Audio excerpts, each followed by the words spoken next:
indie shooting games are destroying AAA titles, with the FPS genre cannibalizing itself from the inside out with things like free-to-play, live service, and unethical monetization. We have small indie games coming out showing innovation and destroying the status quo, breaking records, and really shows what can happen when a game studio takes the core of many of these top game ideals and rejects all of the modern gaming problems that come along with it. Now, the biggest example today is Battlebit Remastered, a game that came out and has destroyed every record, topping the Steam selling charts, and has received positive review after positive review, the exact opposite of many of the recent Battlefield games that have been flop after flop. Now, what is this pixel graphic style game doing so right to be winning in 2023 when all these other Battlefield games and modern shooters are just dying and rotting at the core? Well, it mainly comes down to these factors. Number one, the playability of a game has always been pushed secondary to its graphical prowess or innovation. When every single new game comes out, they're always trying to showcase the next big graphical innovation, big explosion, destroyable walls, all these crazy fighter jets, and just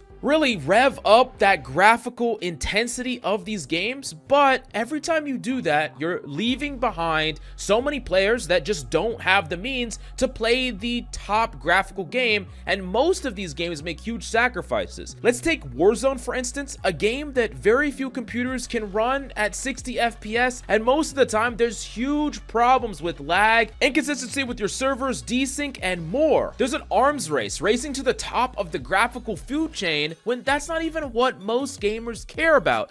Gamers want crispy gameplay, snappy movement and gunplay, and consistency in their gaming experience regardless of if they're on a toaster or a fully stacked gaming rig. Regardless, gameplay always comes first, and many of these top IPs, these top studios, have seemingly forgot about it and only want to showcase what is possible on that industry-grade computer that they have in their office rather than what is reasonable for the average consumer. Now, at first, it's a shock that Battlebit is just really playing down the graphics and is just a rather simple game, but this enables the game to be consistent. And another huge feature is being able to have really large servers with almost no lag. Something that I think a lot of these games have severely left behind is the idea to have full-scale warfare, because as you are increasing that graphical need and that server load, the less and less people you can have in any given server. And Battlebit proves this with having a whopping 254 server size, and it still plays phenomenally well even with that many people in the game.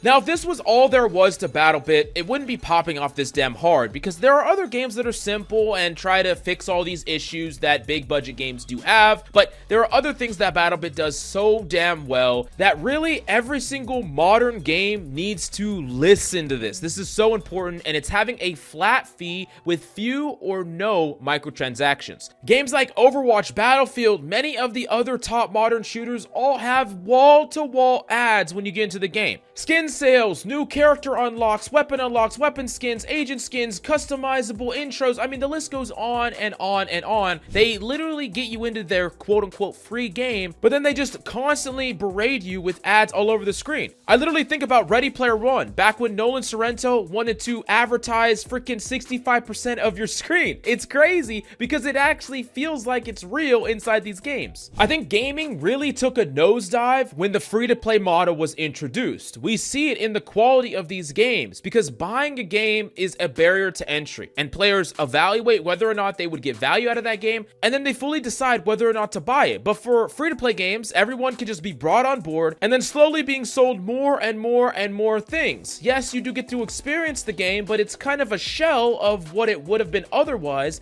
not needing to be packed with services because, you know, it's free, but you're still being sold so many different things as part of the game. And oftentimes you're paying way more for the same features you would have got in a full release. And that's what Battlebit does so damn well. It's $15, you buy it once, and you get the damn game. You just buy it and enjoy it, and it has lots of content, it has modes, it has weapons. Sure, there'll be additions down the line, but those additions will be added onto the game. They won't be purchases that you have to consistently buy again and again and again. It all comes down to these greedy big corporations that want a way to constantly monetize a game and just constantly milk the player base for every drop they have. And really, we want a game that we like, enjoy, and are willing to buy it if it's gonna bring us value. And the thing is, outside of the FPS genre, this is happening. Games like Elden Ring, you buy one time and you get to enjoy the whole freaking game. Games like Zelda Tears of the Kingdom, you buy it and you enjoy the whole damn game. And now it feels like every single one of our favorite nostalgia IPs of past are being locked behind these free-to-play adpocalypse live service games that just create a miserable experience all around.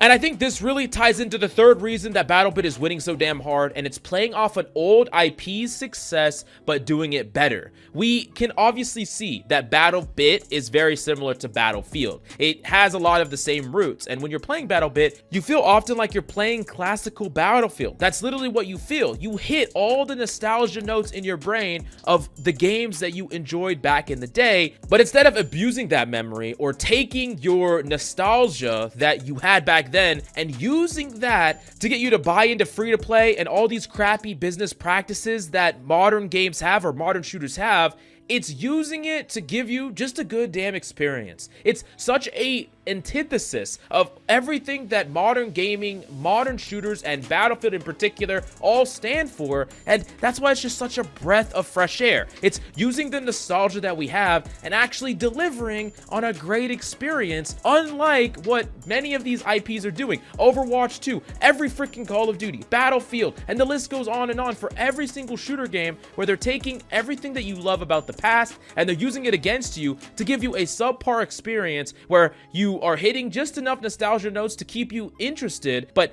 not delivering on anywhere near the experience that we had back when we were younger, back when we were children in a lot of cases. And honestly, it kind of pisses me off, and it should piss you off as well. This is why I actively preach don't pay for things that you do not believe is worth a dime. If something is free to play, sure, play it, but don't buy a single damn thing. When these companies are using and abusing us for every drop we have just to continue to push profits quarter after quarter, and Battlebit really reveals this in like an open light, and I love it. Now the thing is, this is only the beginning of what's to come. Battlebit is just the start, and I know that this game will probably rise and fall and not be popping up this hard down the road, but another game will come to replace it, and this just proves the potential for games actually delivering on the promises that they have at launch, games being crispy, focusing on gameplay over graphics, flat fees, no microtransactions, and really just embodies a rejection of everything modern gaming is standing for right now. And I think that it's a shining light in a sea of dead IPs, dead games, and a stagnating FPS and shooting genre as a whole. I'm really happy that Battlebit is existing and is so damn successful, and I really hope that this will inspire future change. But let me know how you feel about Battlebit, modern gaming, and everything else in the comments down below, and smash that subscribe if you resonated with this video. I would really appreciate it.